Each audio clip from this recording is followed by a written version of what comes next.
The Greek word where you get astonished or marveled is used lots of times in the New Testament.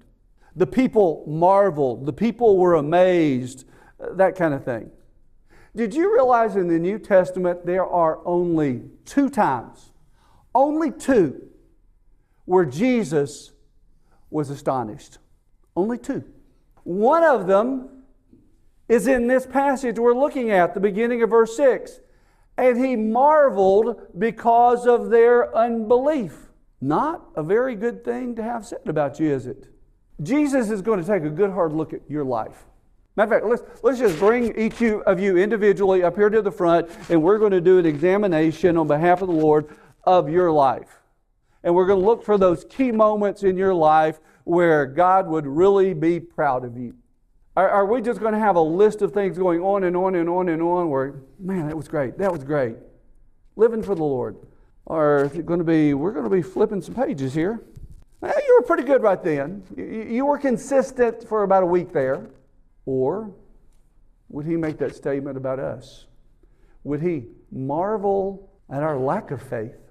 Would he marvel at our unbelief? David, I'm offended. I believe. Really?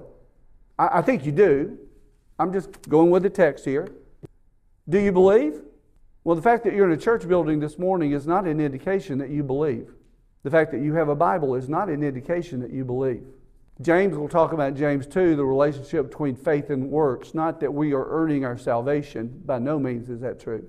But he would talk about how faith and works are so interlocked that if you truly believe in the Lord, you're going to try your absolute dead level best to live the life, a life of service, of an active faith and not a passive faith.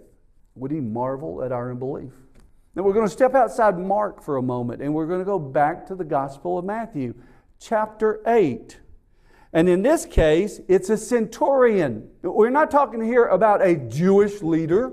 We're not talking here about one of the 12.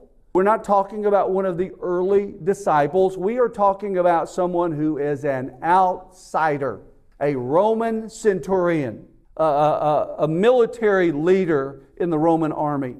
This centurion had a servant that was suffering from paralysis.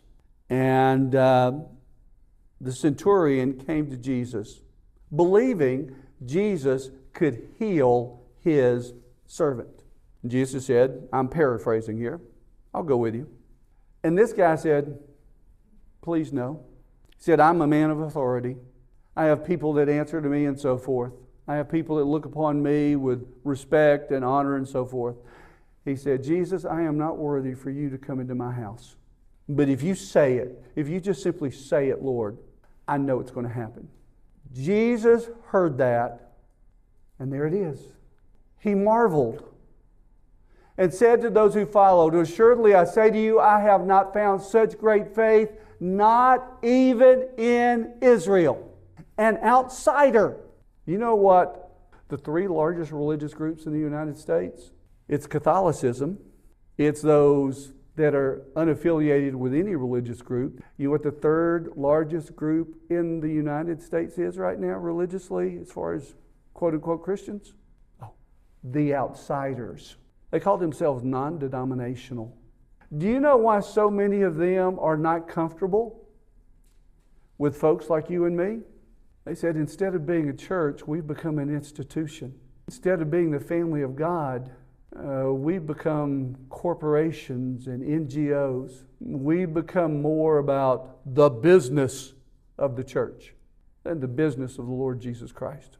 And there are people on the outside who believe and are looking for what's real.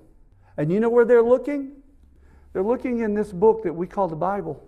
And they may have a clearer view, and I'm not endorsing that movement, please understand. They may have a clearer view of who Jesus is than some of us who have been in church buildings our whole life.